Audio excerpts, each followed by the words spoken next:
नमस्कार, आप देख रहे हो आरजे भारत न्यूज 7 सदैव सत्य के साथ और मैं हूं आपके साथ अंजना। आइए शुरुआत करते हैं आज की मुख्य खबर से। दाहोद रिपोर्टर विभा वैष्णव। दाहोद जिला कांग्रेस कमेटी ने आदिवासी समुदाय के अधिकारों और मनरेगा स्कीम में कथित भ्रष्टाचार के खिलाफ आवाज उठाई है।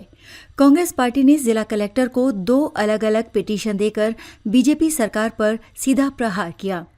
पहली पिटीशन में कांग्रेस ने मांग की कि दाहोद जिले में Mahatma Gandhi national rural employment guarantee scheme MNREGA में करोड़ों रुपए के भ्रष्टाचार की जांच सीआईडी क्राइम गांधीनगर को सौंपी जाए। कांग्रेस का कहना है कि दाहोद के सभी 9 तहसीलों में मनरेगा स्कीम अधिकारियों के चहेतों के लिए पैसा बनाने का एक जरिया बन गई है।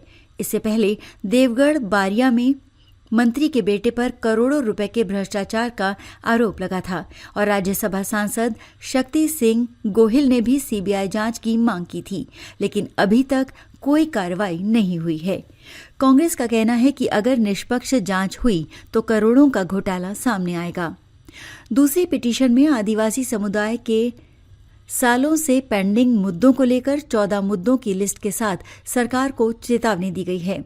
मुख्य मांगे हैं बिरसा मुंडा की जयंती और वर्ल्ड ट्राइबल डे पर छुट्टियां घोषित करें, नकली ट्राइबल सर्टिफिकेट रद्द करें और असली ट्राइबल को इंसाफ दें, सरकारी रिकॉर्ड से वनवासी शब्द हटाकर ट्राइबल शब्द अपनाएं, माइनिंग और जंगल और जमीन की बर्बादी रोकें, फ्रीशिप कार्ड की इनकम लिमिट बढ़ाकर 8 लाख करें, ट्राइबल इलाकों में छोटे बड़े उद्योग लगाकर लोकल लोगों को रोजगार दें, हर जिला पंचायत सीट पर लाइब्रेरी बने, ट्राइबल कमीशन बनाएं और ट्राइबल बिल्डिंग बनाएं, रोस्टर के हिसाब से बैकलॉग भर्ती तुरंत पूरी करें, जमीन अधिग्रहण में गड़बड़ियां दूर करें और जमीन के बदले जमीन और सही मुआवजा दें। साथ ही कांग्रेस पार्टी द्वारा दूसरे जरूरी मुद्दे भी रखे गए जो निम्न प्रकार हैं। कांग्रेस पार्टी ने चेतावनी दी है कि अगर ये मांगें तुरंत पूरी नहीं हुई तो बिरसा मुंडा के पदचिह्नों पर चल आंदोलन किया जाएगा। ये दोनों पिटीशन डिस्ट्रिक्ट कलेक्टर के जरिए मुख्यमंत्री को भेजी गई हैं। दर्शकों, मित्रों, देहात के आदिवासियों और गरीब मजदूरों की ये आवाज सरकार तक पहुंचेगी या नहीं, ये तो आने वाला वक्त ही बताएगा। लेकिन कांग्रेस ने एक बार फिर सरकार को खुली चुनौती दी है। आरजे भारत न्यूज 7 के लिए दाहोद से विभा वैष्णव की ये खास रिपोर्ट। आज दाहोद कलेक्टर कचेरी खाते आदिवासी समाजना हक અને અધિકારના પ્રશ્નોને વાચા આપવા માટે આજે અમે આદિવાસી સમાજના આગેવાનો અને જિલ્લા કોંગ્રેસ સમિતિ એ આવેદનપત્ર આપ્યું છે। રાજ્ય સરકાર 150મી બિરસા મુંડા જન્મ જયંતિ મનાવે છે, એ ગૌરવની બાબત છે, પણ સાથે સાથે આદિવાસી સમાજના હક અને અધિકારના પ્રશ્નો માટે 30 વર્ષથી ભારતીય જનતા પાર્ટીની સરકાર છે ગુજરાતમાં। આદિવાસીઓના સર્વાંગી વિકાસની વાત થાય છે, પણ કે આદિવાસી સમાજનો સર્વાંગી વિકાસ દેખાતો નથી। ભારતીય જનતા પાર્ટીની જે આદત છે જોરથી બોલવું, જુઠ્ઠું બોલવું અને વારંવાર બોલવું, એમ આદિવાસી સમાજને ગુમરાહ કરી રહી છે। સમગ્ર ગુજરાતના આદિવાસી સમાજની એક માંગ છે કે ખોટા આદિવાસી પ્રમાણપત્ર રદ કરો, સાથે આદિવાસીઓને ન્યાય આપો। અંબાજીથી ઉમરગામ વિસ્તારની અંદર જળ જંગલ જમીનનું હનન કરવામાં આવે છે, એને બંધ કરવામાં આવે। જે વિદ્યાર્થીઓને ફી સ્વીકારની મર્યાદા 8 લાખની કરવાની હોય એની અગાઉ અવારનવાર રજૂઆત કરી છતાં પણ આજ સુધી એ ફી સ્વીકારની મર્યાદા 8 લાખ કરી નથી। દાહોદ વિસ્તારની અંદર દિલ્હી બોમ્બે કોરિડોર હાઈવે હોય, એરપોર્ટ હોય, એની જમીનનું વળતર પણ નથી આપવામાં આવતું અને સાથે સાથે જે એરપોર્ટ બનાવવાની વાત કરી છે એ દાહોદ જિલ્લાની અંદર કોઈ આદિવાસી સમાજનો વ્યક્તિ કોઈ એરપોર્ટ પર એરપ્લેનમાં બેસવા જવાન નથી।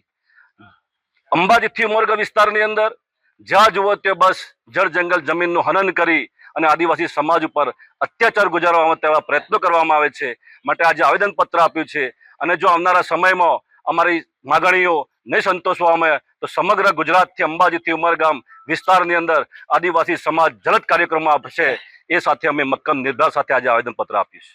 આજે ગુજરાત રાજ્ય આદિવાસી મોરચા દ્વારા દાહોદ જિલ્લા કલેક્ટર સાહેબને આવેદનપત્ર આપવામાં આવ્યું અને એની અંદર દાહોદ જિલ્લાના આદિવાસીઓના વિવિધ પ્રશ્નો જેવા કે ખેડૂતોના દેવા માફી હોય, ખેડૂતોના પાક નિષ્ફળનું વળતરનું હોય, વિદ્યાર્થીઓના શિક્ષણ ફીની વાત હોય અને સ્વાસ્થ્યની વાત હોય, એની સાથે સાથે દાહોદ જિલ્લાની અંદર જે હમણાં મતદાર સુધારણા યાદી ચાલી રહી છે, તો મોટા ભાગના દરેક ગામેથી લગભગ 60%, 65% લોકો ગુજરાતની અંદર અમદાવાદ, બરોડા, સુરત જેવા શહેરોની અંદર માઇગ્રેટ કરેલું છે.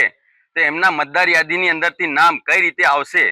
એટલે અમે એવું કહેવા માંગીએ કલેક્ટરશ્રીને, સરકારશ્રીને કે બાબા સાહેબ આંબેડકરે અમને ગરીબોને, આદિવાસીઓ, દલિતોને વોટ નાખવાનો હક આપ્યો હતો અને આ ભારતીય જનતા પાર્ટીની સરકાર એ વોટનો હક છીનવવા માંગે છે. ફરી એમના અનેક પુરાવો માંગે છે. તો દાહોદ જિલ્લાની જનતા તો ગુજરાતમાં કામ પર છે, તો એ કઈ રીતે ફરી મતદાર યાદીમાં નામ એમના દાખલ થશે? એની સાથે સાથે કોરિડોરનો પ્રશ્ન હોય, નરેગાની અંદર ભ્રષ્ટાચારનો પ્રશ્ન હોય, વિદ્યાર્થીઓના શિક્ષણનો પ્રશ્ન હોય, સરકારી હોસ્પિટલની સ્વાસ્થ્યનો પ્રશ્ન હોય, આવા અનેક મુદ્દા લઈને અમે કલેક્ટરશ્રીને આજે રજૂઆત કરી હતી અને આવનાર દિવસોની અંદર ખેડૂતોના દેવા માફી કરવામાં આવે એવી અમે વિનંતી કરી છે. અને મતદાર સુધારણા યાદીની અંદર અમારા ગરીબો, આદિવાસી, દલિત, બક્ષીઓનો આ વોટ નાખવાનો હક ભારતીય જનતા પાર્ટી ફરી છીનવવા માંગે છે. એના માટે કંઈક નિયમની અંદર ચૂંટણી કમિશન સુધારો વધારો કરે એવી વિનંતી કરવા આજે આવેલા. બસ આટલું કઈ વિરમું છું. દાહોદ જિલ્લા કોંગ્रेस प्रमुख हर्षदभाई नीनामा। खबरों में अब तक के लिए फिलहाल इतना ही। फिर होगी आपसे मुलाकात ऐसी ही कुछ खास खबरों के साथ। तब तक के लिए आप देखते रहिए आरजे भारत न्यूज 7। अगर आपने हमारे यूट्यूब चैनल को सब्सक्राइब नहीं किया है तो आज ही सब्सक्राइब करें और बेल आइकन को दबाना ना भूलें। साथ ही हमारे फेसबुक पेज और इंस्टाग्राम को भी फॉलो करें ताकि ऐसी ही खबरें सबसे पहले आप तक पहुंचे। धन्यवाद।